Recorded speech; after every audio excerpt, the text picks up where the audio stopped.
This is the best quality Jordan 1 high that I've put my hands on so far. If you're already subbed to the channel, then welcome back. And if not, my name is Esco, and these are the women's Jordan 1 high rare airs.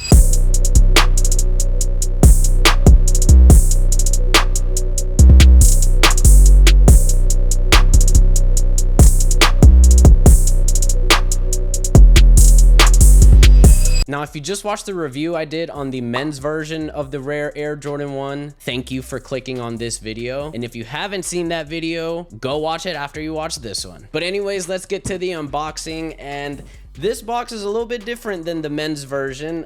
There's not a whole lot going on, but it is a cool little box.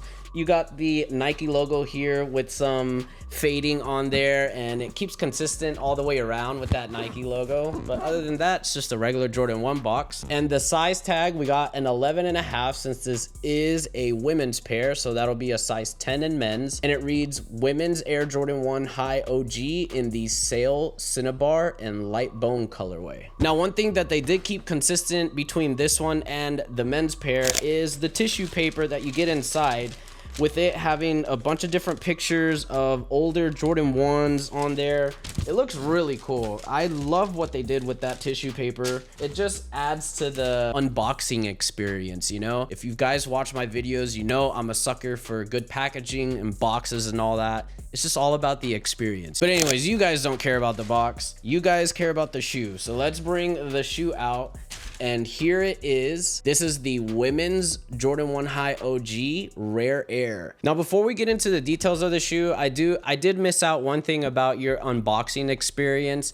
For whatever reason, they decided to individually wrap these shoes with tissue versus the men's version. They just threw one piece. So they wrap these up like some SB4s or like the Unions, if you care about that. But the shoe itself, dude, this is probably one of the best quality Jordan 1s that I've put my hands on so far. And I'm new to the sneaker game, so I haven't put my hands on a whole lot of Jordan 1s, but I do have like Travis Scott's, I have the Shadow Lows, I have the, well, you know what? These actually remind me, I have the 85 neutral gray lows. And these kind of remind me of those. The leather on those 85 neutral gray, it's good leather. Not an expert, but it's good leather. And I don't know if it's because it's a women's pair that they made it more comfortable. Everything women's is more comfortable, dude. Like, why is that? I want to be comfortable too. Because even on foot, I don't know if it was in my head or whatever, but I recorded all the B-roll footage for both of these shoes back to back. And as soon as I put this one on, I felt a difference. Like, I felt like it was already pre-broken in or something. It was just soft, especially up here on the ankle. Like, you still have that suede, that gray suede on the ankle, but inside it's super soft. It's way softer than the men's version. Other than that, you could see the biggest difference, other than the color and everything, is you get these two laces on here, which I think is a cool addition. Like, obviously you could rock either or, but it came straight out of the box like this. I think it looks dope. Let me know in the comments what you guys think, if you'd rock either or if you'd rock both. Some other details on the shoe is the swoosh. So the swoosh on this one is actually that same suede material that you get over on the ankle. Speaking on the ankle, here you have the Air Jordan logo, and then if you flip it over on the other side, you have the Nike Air logo in black. So you have red and then black, which is cool. And then you have just a regular red outsole, and then the midsole here is that same aged midsole, which is like that sail color. And then on the tongue, you have the same Nike tag. Now, compared to a normal pair of Jordan 1s, it doesn't say Nike Air, just says Nike.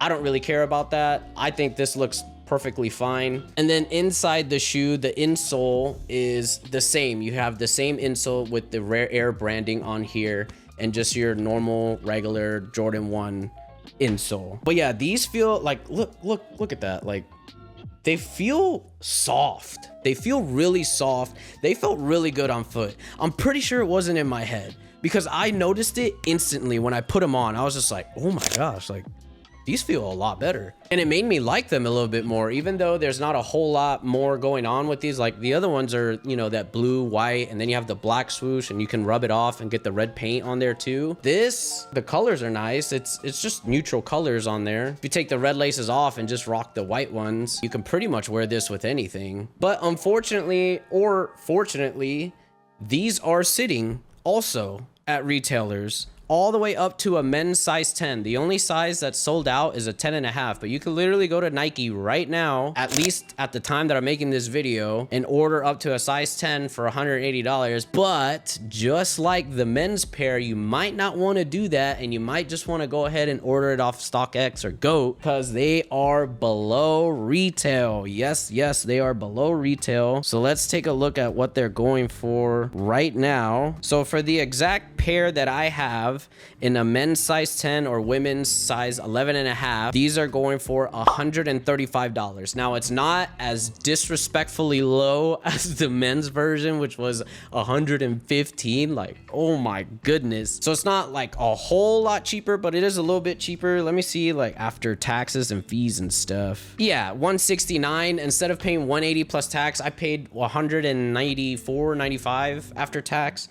So you still get to save yourself 20 bucks, 30 bucks. Yo, I mean, that's $20, $30. That's like a meal or half a tank of gas or something. That's crazy to say it's half a tank of gas. Anyways, we're not gonna get into that. And as far as the other sizes, if there's any ladies watching, they're even cheaper. Let's see, my wife wears a size 8, so a size 8, oh, that's disrespectfully low. A women's size 8 is 113, women's size 9 is 111. Oh, so yeah, you will definitely be able to cop these, no problem if you like them. And honestly, they're a nice shoe. I don't understand why these are sitting. If they were a collab or something like that, they'd fly off the shelves.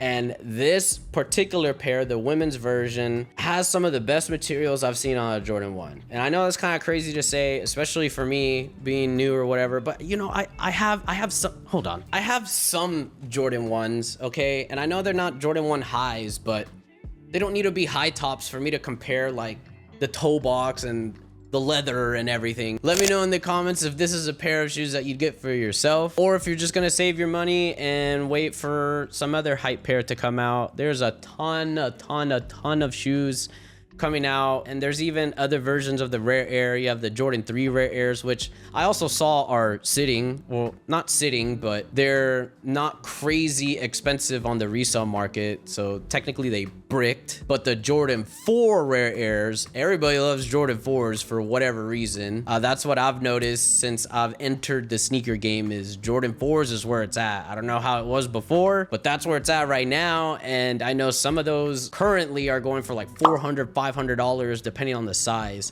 So hopefully I could get my hands on a pair of those. Hopefully I can get it before they release so I can give you guys an early review and unboxing. But yeah, as far as the Jordan 1's Rare Airs, both of them, they bricked. If you enjoyed the video, make sure to leave a like and make sure to subscribe to the channel for more sneaker content. Thank you guys so much for watching. God bless, and I'll see you on the next one. Peace.